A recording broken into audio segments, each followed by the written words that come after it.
Hare Krishna, Radhe Radhe. Welcome back to my channel. তোমরা সকলে কেমন আছো?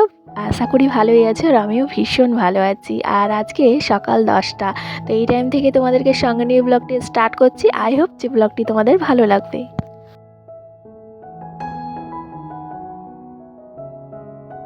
ছিল প্রচণ্ড তাড়া ছিল, তো ক্যামেরা অন করব সেটা খেয়াল ছিল না। তো যেটা সত্যি কথা সেটাই বললাম। তো আজকে একদম সিম্পল মেনু রান্না হয়েছে। আর এই যে যেগুলো জামা কাপড়গুলো কাচার কাহিনীটা আজকে তোমাদের বলি। কি বলো তো বন্ধুরা, আগের দিন আগের দিন দেখলে তোমরা রুমটা ক্লিনিং করলাম, আজকে আবার কি হয়েছে দেখো, আবার কাচছি। কেন কাচছি বলো তো? একটাই কারণ আমার ছেলে রাত্রেবেলাতে বাথরুম করে দিয়েছিল, তো সেই জন্যে এবার বিছানা টিছানাতে প্রচণ্ড গন্ধ হবে, কারণ ছেলে এখন বড় হচ্ছে, আর তো ছোট নেই।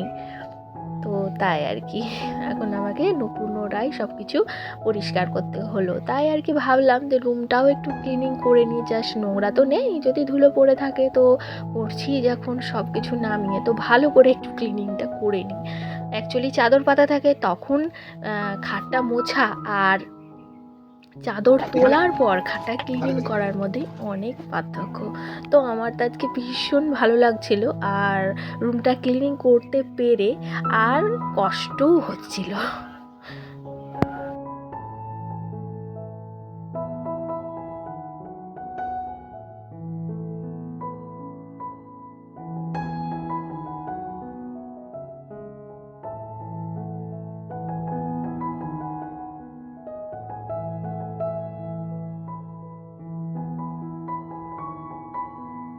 বন্ধুরা, আমার এই শোকেসটা এতটা অগোছালো হয়ে গেছিলো, তো ছেলের সোয়েটার খুঁজতে গিয়ে না সব আবার এলোমেলো হয়ে গেছিলো। তো সব কিছু নামিয়ে না আমি পুনরায় এই শোকেসটা মুছিয়ে তারপরে জামা কাপড়গুলো সব সুন্দর করে ভাঁজ করে রাখলাম।